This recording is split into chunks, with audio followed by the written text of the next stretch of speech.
गुरुगति पार लगावे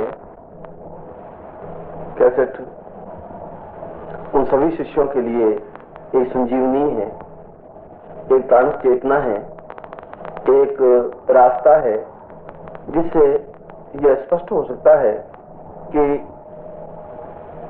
गुरुगति जीवन का किस प्रकार से ध्येय बन सकता है। गुरु शब्द अपने आप में अत्यंत महत्वपूर्ण है। महत्वपूर्ण इसलिए है कि जीवन का मकसद केवल जिंदा रहना नहीं है, सांस लेना नहीं है, शरीर को बड़ा करना नहीं है। जीवन का मकसद विवाह करना और संतान पैदा करना भी नहीं है। जीवन का एक लक्ष्य होता है, जीवन का एक उद्देश्य होता है, जीवन की एक चेतना होती है, जीवन एक प्राण होते हैं, जीवन की एक क्रिया है और यह क्रिया संसार के सभी प्राणियों की सर्वश्रेष्ठ क्रिया है। क्योंकि इस क्रिया का ज्ञान कि मेरा जन्म क्यों हुआ है, यह चिंतन और किसी पशु पक्षी कीट पतंग आदि में नहीं हो सकता। और जन्म लेने की क्रिया देवताओं में नहीं है, जन्म लेने की क्रिया राक्षसों में भी नहीं है। जन्म लेने की सुंदरतम अभिव्यक्ति और मां के पेट में 9 महीने रह करके एक उच्चतम भाव भूमि को स्पर्श करने की क्रिया यह केवल मनुष्य के लिए ही है। और इसीलिए मनुष्य जीवन को जीवन का एक सर्वश्रेष्ठ क्रिया कहा गया है। परंतु यह बात भी निश्चित है कि तुम्हारा जन्म हुआ, मगर तुम्हारा जन्म होना अपने आप में कोई अनहोनी घटना नहीं है। तुम्हारा जन्म होना जीवन का कोई विशेष उद्देश्य नहीं है। तुम्हारे जीवन से समाज में कोई विशेष परिवर्तन नहीं आया है। तुम्हारे जीवन से समाज धरती कोई बहुत अधिक सुंदर नहीं बनी है। तुम्हारा जीवन हमारे जीवन का एक अत्यंत महत्वपूर्ण भाग नहीं है, क्योंकि यह जीवन तो एक सामान्य परिपाटी है। जहां पर भी एक स्त्री और पुरुष का मिलन होगा वहां जन्म होगा।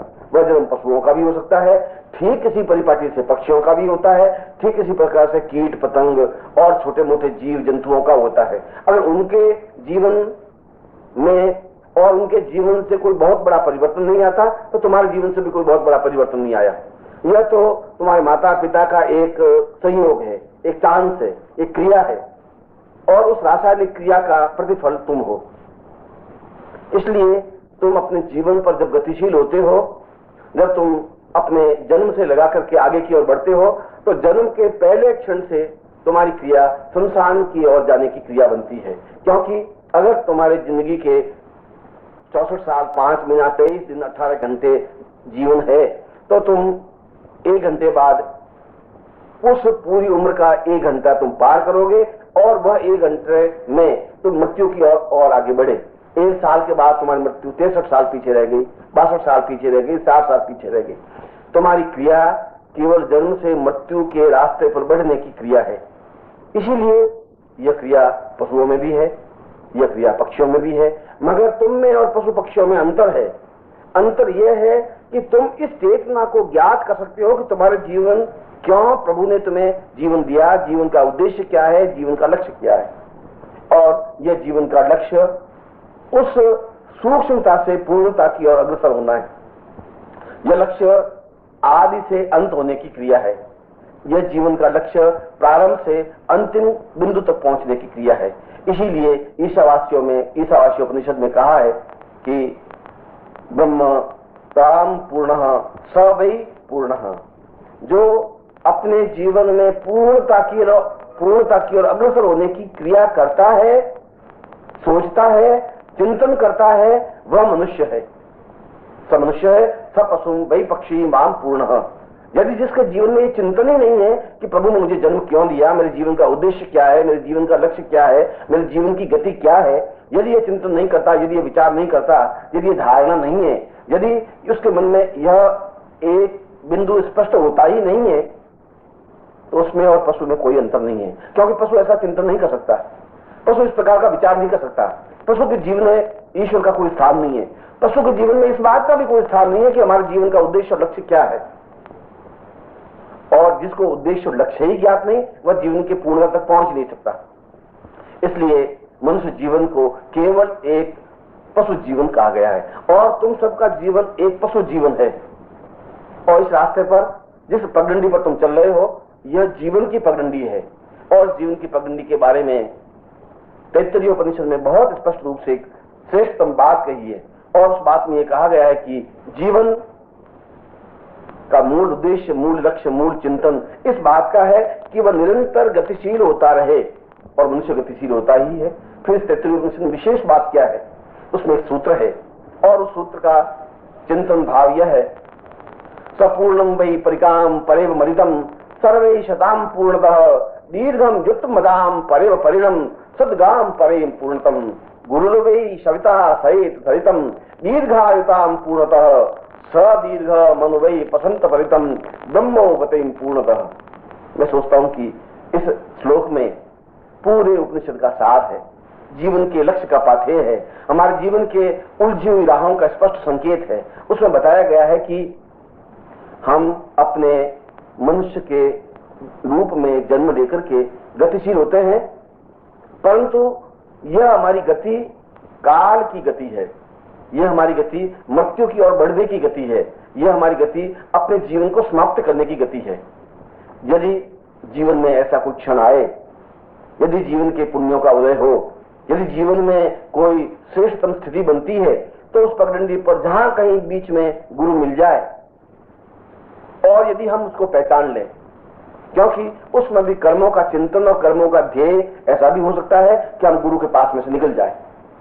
और गुरु शब्द इसलिए बना कि तुम्हारे मनुष्य जीवन का उद्देश्य और लक्ष्य अगर है तो क्या है, इसको सामान्य मनुष्य नहीं समझा सकता, इसको देवता भी नहीं समझा सकते, क्योंकि देवताओं ने जन्म लिया ही नहीं, इसलिए उनको इस बात का ज्ञान चेतना हो ही नहीं सकती कि मनुष्य के जीवन का उद्देश्य लक्ष्य क्या है।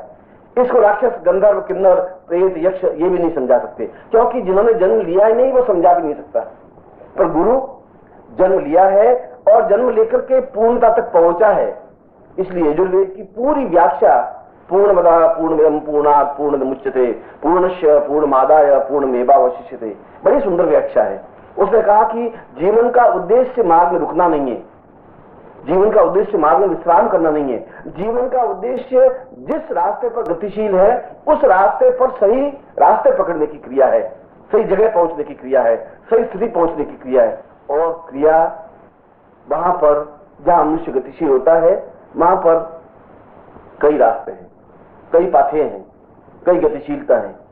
एक रास्ता संतान पैदा करने का है, जहां पर हम 2, 3, 4 पुत्र अपने जैसे पैदा कर लेते हैं, और जिस प्रकार से हम मृत्यु की ओर गतिशील है उसी प्रकार उन पुत्रों को भी मृत्यु की ओर गतिशील कर लेते हैं। जिस प्रकार हम झूठ, छल, कपट में आकंठ डूबे हुए हैं, ठीक उसी प्रकार उनको भी उसी क्रिया में धकेल देते हैं, क्योंकि हमें खुद को भी जब ज्ञात नहीं तो हम अपने संतान को भी ज्ञान नहीं दे सकते।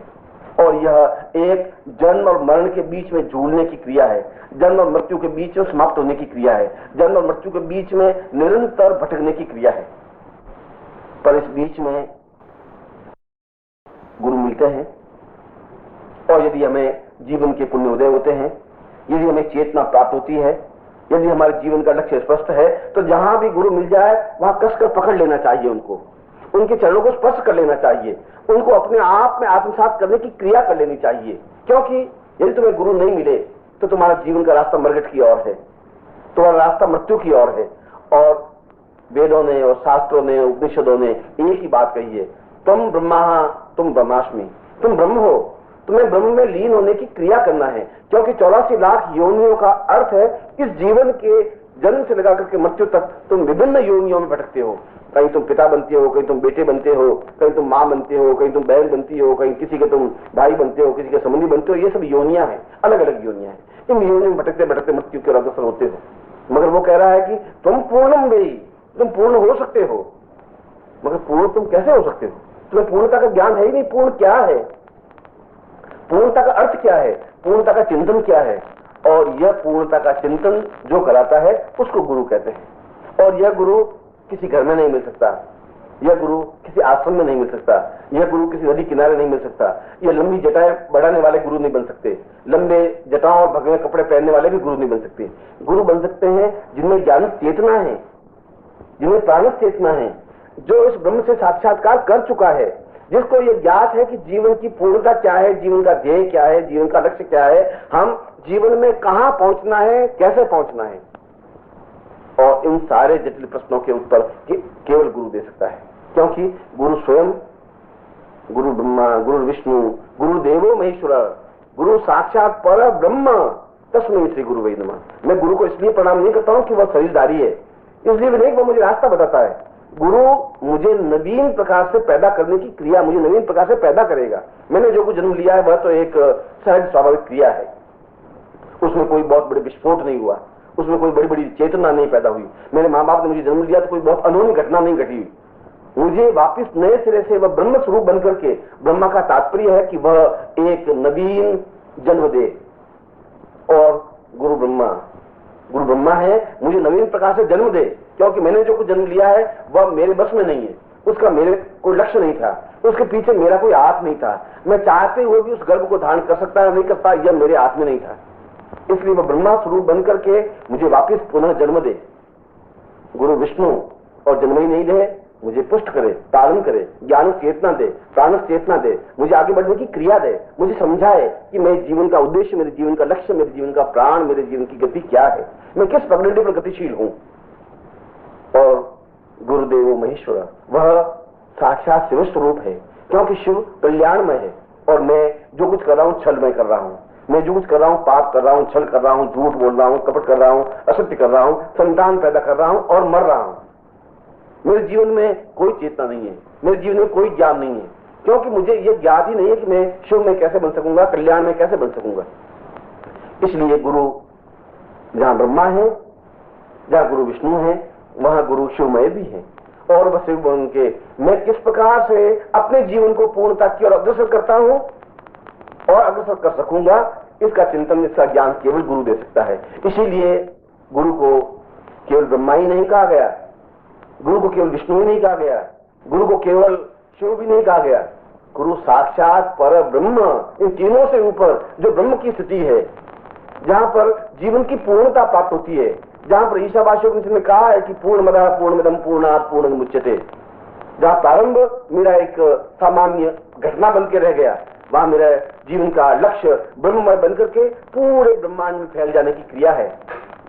और यह पूरे जीवन में फैल जाने की क्रिया बहुत बिरले लोगों को प्राप्त होती है। बहुत उच्च कोटि के जिनका चिंतन, जिनका विचार बनने की क्रिया बनती है, उनको प्राप्त होती है।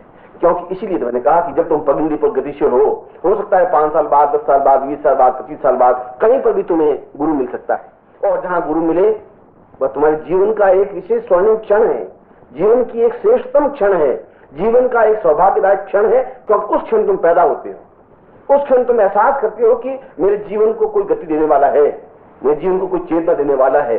और जिस क्षण गुरु तुम्हें दीक्षा देता है, गुरु तुम्हें अपना लेता है, गुरु तुम्हें अपने से मुंह से शिष्य कहता है, ठीक वही क्षण तुम्हारे जन्म का होता है, वही क्षण वह ब्रह्मा बनकर के तुम्हारी उत्पत्ति करता है, वही क्षण तुम्हारे जीवन का स्वर्णिम प्रभात होता है, क्योंकि तुम्हारा वास्तविक जीवन वहीं से प्रारंभ होता है।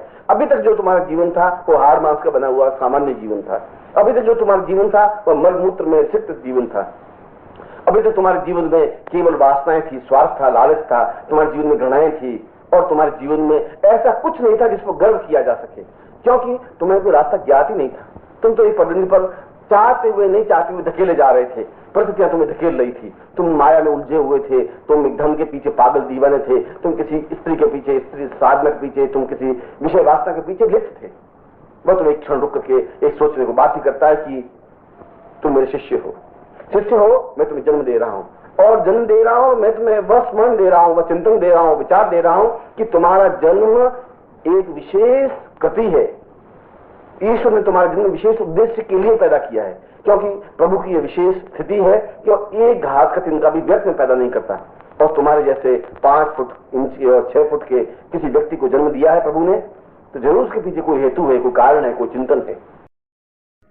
गुरुर्विना गतिर्नास्ति. The word Guru has a great and deep significance in one's life. Life does not mean only breathing. The aim of life is not just to eat food and grow up. Neither is it to get married and reproduce. Human life has a special objective.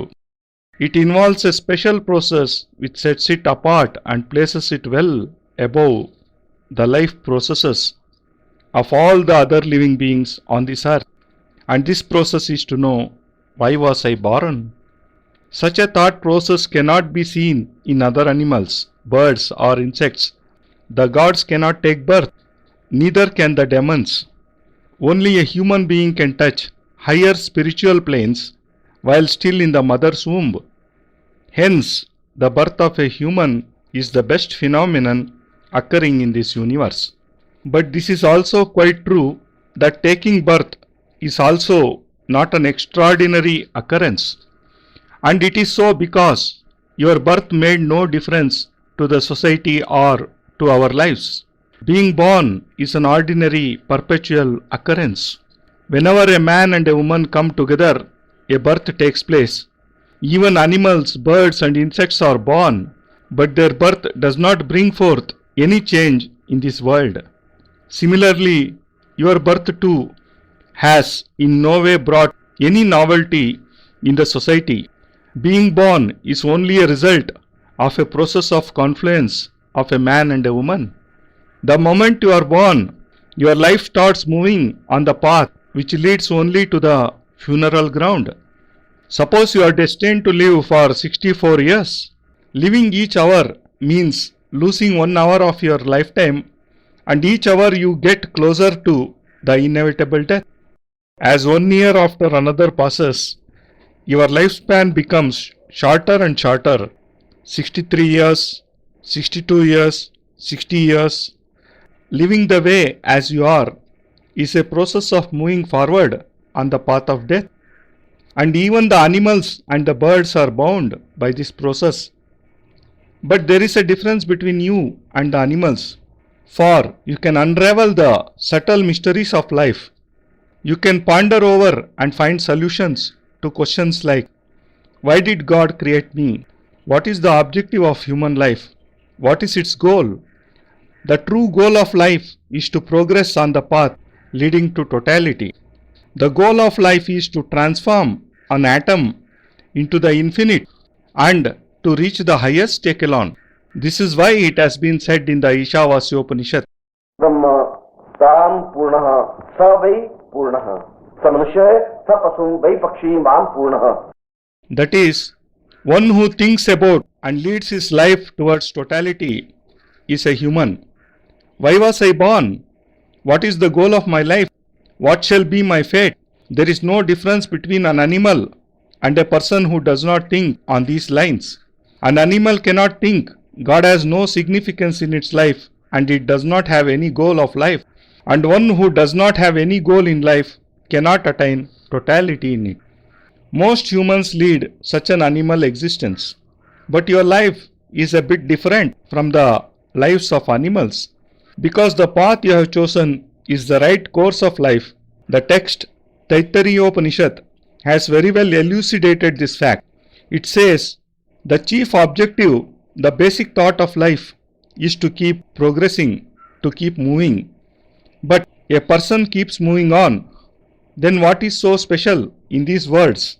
Actually, the essence of life, the key to life, lies in these words. Sapurnam vai parikam parev maridam sarve shatam purnatah dirgham yutmadam parev parinam sadgam parev purnatam Gurudev savita sait saritam dirghayutam purnatah sadirgha manuvai pasanta paritam brahmo gatim purnatah. I believe that this slok epitomizes the whole text. It is elucidated in it that we take birth and start moving forward in life, but we keep progressing only towards death, towards self-annihilation. And if we are fortunate, if we have done some good deeds, we meet the Guru on this path of life. Then if we realize the true form of the Guru, we can touch the highest echelons of totality in life. But it may also happen that, due to your own shortcomings, you may walk on without recognizing him, because you have never tried to realize the true objective, the true goal of your life. And no ordinary man can make you realize this. Not even the gods can reveal to you the subtle mysteries of life, because they were never born and hence they don't know what the significance of human life is. Even Gandharvas, Kinnars, Yakshas cannot make you understand life. For what can one who was never born tell you about life? But the Guru did take birth and he reached the state of totality in life. Hence, he can guide you on each step of this unique path.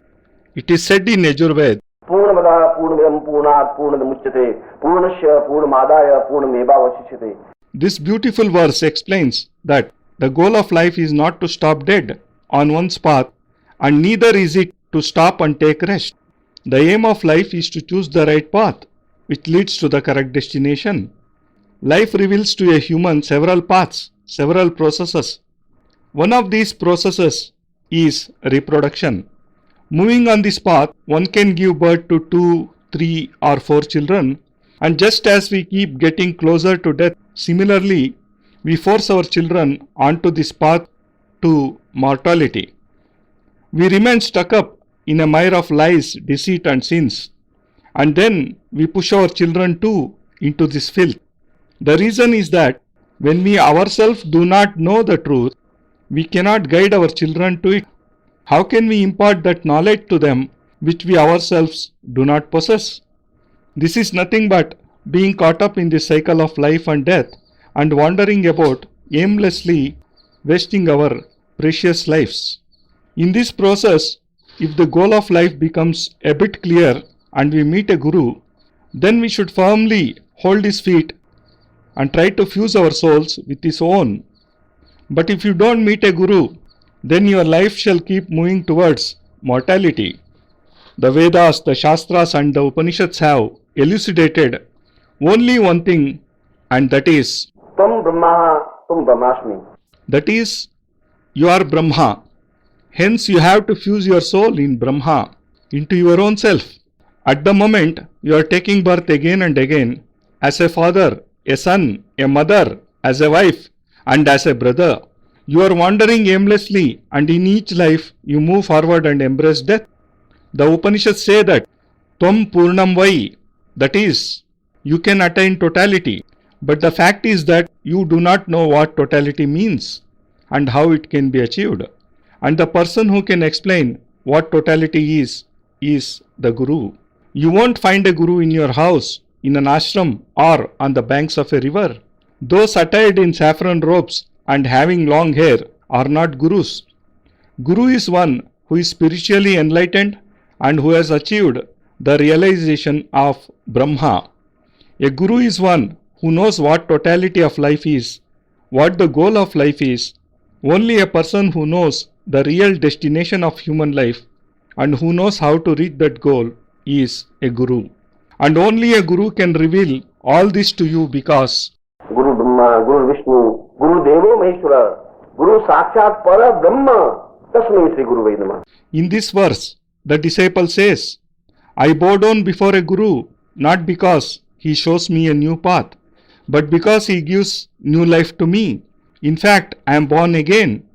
Taking birth as such is an ordinary event. My parents have given birth to me.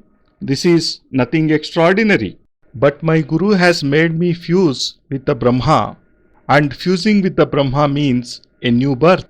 I had no control over my natural birth, and I was just born without any aim or goal in life. But now, due to the blessings of the Guru, my destination is clear to me. Guru Brahma, that is, my Guru is Brahma in himself. Hence I pray to my Guru to give me a new life. Guru Vishnu, my Guru is a manifestation of Vishnu. I pray to him to instill into my life superconscience, divinity and totality. I wish he explains to me the goal of life and the path on which I should move forward. Gurudev Maheshwara, he is the true form of Shiva and only he can lead my life to prosperity. All my actions today are based on deceit, lies and sins. I am just giving birth to children and walking on towards death. My life is devoid of any conscience or knowledge, and I do not know how to reach the pedestal of Shiva. I do not know how to fill myself with the vigor of life. I do not know how to achieve totality in life. and only a Guru can teach all this to me. Guru Sakshat Parabrahma. Guru is in fact Parabrahma, that is, even above the pedestal of Brahma, and totality in life can be achieved only on realizing the state of superconscience. The Upanishads say, Purnamada Purnamidam Purnat Purnamaduchyate, that is, the greatest achievement of life is attaining totality in it. Most people lead an ordinary animal existence, but the goal of my life is to raise my conscience to the spiritual heights of Brahma and thus to fuse my soul with the vastness of this universe. Only a few fortunate men are able to learn the process of fusing with the universe. Only those who have a high level of spiritual thinking can reach this state. All religions lead to the same Parabrahma, but to reach it, a Guru is a must, because Guru Sakshat Parabrahma Tasmai Shri Gurave Namaha. That is, Guru is himself Parabrahma and I bow down before him. Hence, whenever in your life you meet a Guru, that moment shall be the golden moment of your life. You may meet a Guru within 5 years, 10 years, 20 years, or even after 25 years of your birth. But the moment in which you meet him shall be the most fortunate in your entire life. At that moment, you shall realize that there is someone who can instill a motion, a spirit into your life. And when you obtain Diksha from a Guru and he calls you his disciple, you are born again. That moment in which the Guru in the form of Brahma gives you new birth is like a new dawn in your life, and your actual life starts from that particular moment. Before that moment, your life consists of nothing but a body of flesh and blood, filled with passions, selfishness and greed. You do not possess anything about which you could feel proud. You do not know the right path. You are walking on a dirt track without any knowledge of your real goal. You are ensnared in a net of illusions and keep running like a madman after wealth, wine and woman. A Guru, on the other hand, stops you and makes you realize that you are a special creation of God. The Guru accepts you as a disciple, gives you new life and tells you that God has created you for a special purpose. God never creates even a blade of grass without any particular motive. And when he has given form to you and gifted you with thinking power, then surely there must be a deeper significance of your life.